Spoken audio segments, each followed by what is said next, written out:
کوئی اور ہے۔ تو یہ جو فقہ اکبر تھا اس سے پھر فقہ کا نام ہٹا دیا گیا اور اس کو علم کلام کہا جانے لگا، اور باقاعدہ اس کو ایک مضمون اور ایک فن بنا دیا گیا، اور علم کلام سے مراد وہ علم لیا گیا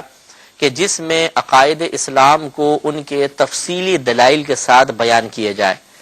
اس علم سے جو وابستہ علماء تھے انہیں علماء متکلمین کہا جاتا ہے۔ تو یہ بات ذہن میں رکھیں کہ علم کلام اس علم کا نام ہوتا ہے کہ جس میں عقائد اسلام کو تفصیلی دلائل کے ساتھ بیان کیا جائے، اور جو علماء ان عقائد اسلام کو تفصیلی دلائل سے بیان کرتے ہیں یا بحث کرتے ہیں انہیں علماء متکلمین کہا جاتا ہے۔ اور یاد رکھیں کہ جو عقائد سے متعلقہ مسائل ہیں ان کو اصول سے تعبیر کرتے ہیں، یعنی ان کو اصول کہا جاتا ہے۔ اور دوسرا جو تھا فقہ اصغر، پھر اس کو صرف فقہ کہا جانے لگا۔ اب جب لفظ فقہ بولتے ہیں تو اس سے مراد یہی فقہ اصغر ہوتا ہے، یعنی وہ مسائل کے جن کا تعلق احکام شرعیہ سے ہوتا ہے اور عمل سے ہوتا ہے، ان کا تعلق عقائد وغیرہ سے نہیں ہوتا۔ اس علم کو اب علم فقہ کہا جانے لگا، اور اس علم سے جو علماء وابستہ ہوتے ہیں، تعلق رکھتے ہیں، انہیں فقہاء کہتے ہیں۔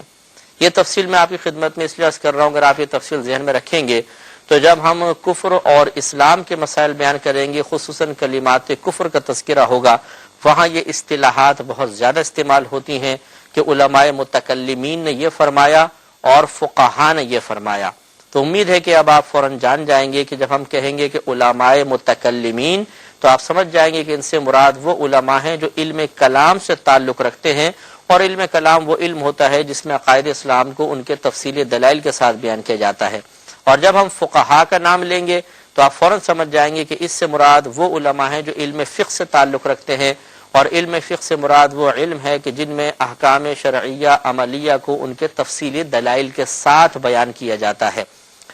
تو یہ دو فقہ تھے۔ اب ایک لفظ آپ نے سنا ہوگا اہل سنت، اس کے بارے میں سماعت فرما لیں کہ یہ اہل سنت کون ہیں، کہاں سے بنا تھا، اور یہ کون کہلاتے ہیں، یہ بہت ہی ضروری ہے۔ حضرت عبداللہ بن عمر رضی اللہ تعالی عنہ سے مروی ہے کہ نبی کریم صلی اللہ علیہ وسلم نے ارشاد فرمایا کہ ان بنی اسرائیل افترقوا علی 71 ملتن، کہ بے شک بنی اسرائیل جدا جدا ہو گئے 71 فرقوں میں۔ یہ 71 کی روایت بھی ہے، 72 کی روایت بھی ہے، چنانچہ 71 فرقوں کی روایت، اور ایک روایت میں کہ سرکار نے فرمایا کہ وہ 72 فرقوں میں تقسیم ہو گئے۔ پھر آگے فرمایا وَتَفَرَّقَ أُمَّتِي عَلَى 73 مِلَّةً، اور میری امت جدا جدا ہو جائے گی 73 فرقوں میں، كُلُّهَا فِي النَّارِ، یہ تمام کے تمام گروہ، یہ تمام کے تمام فرقے جہنم میں جائیں گے، إِلَّا مِلَّةً وَاحِدَةً، مگر ایک گروہ، وہ جہنم میں نہیں جائے گا، وہ جنت میں جائے گا۔ فقیل لہ مل واحدہ، تو پوچھا گیا کہ رسول اللہ صلی اللہ علیہ وسلم وہ ایک فرقہ کون سا ہے؟ قال، تو آپ نے ارشاد فرمایا کہ ما انا علیہ الیوم و اصحابی، کہ جس پر آج میں ہوں اور میرے اصحاب ہیں، وہ اگر جو فرقہ اس پر ہوگا وہ جنت میں جائے گا۔ تو معلوم یہ ہوا کہ چونکہ نبی کریم صلی اللہ علیہ وسلم کا عمل سنت کہلاتا ہے، آپ کا طریقہ سنت کہلاتا ہے، اور صحابہ کرام باقاعدہ ایک جماعت تھے، تو نبی کریم صلی اللہ علیہ وسلم نے ارشاد فرمایا گویا کہ جو میرے طریقے پر ہوگا اور میرے صحابہ کے طریقے پر ہوگا وہ نجات پا جائے گا۔